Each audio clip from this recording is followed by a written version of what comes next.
Question of the Week from the Naked Scientists. Welcome to Question of the Week. I'm Matthew Hall, and this week I have been hot under the collar with this question from Alex in Australia.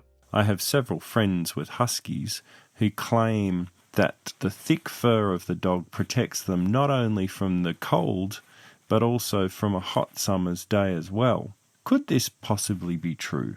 Let's help out our animal lovers and get to the bottom of this hot topic.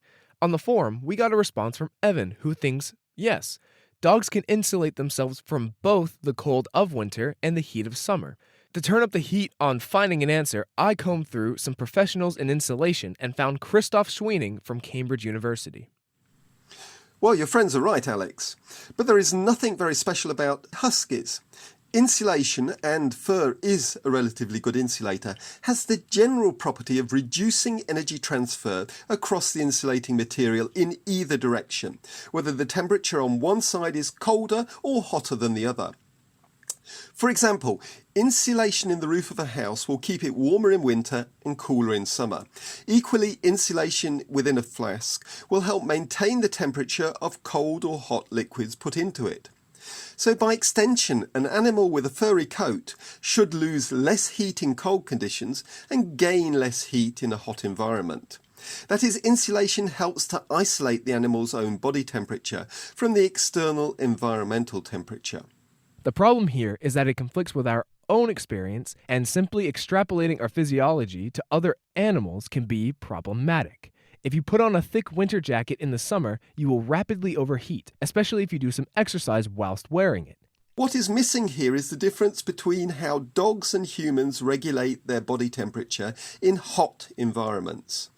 Our main way of losing heat in warm conditions is through the evaporation of sweat from our skin. Putting insulation over the skin, or indeed just preventing air flowing over it, stops our ability to lose heat, and so we rapidly become too hot. In hot environments, dogs don't lose much heat by sweating. Like us, they do still lose heat by evaporating water, but that water loss arises through panting, and fur does not prevent that process.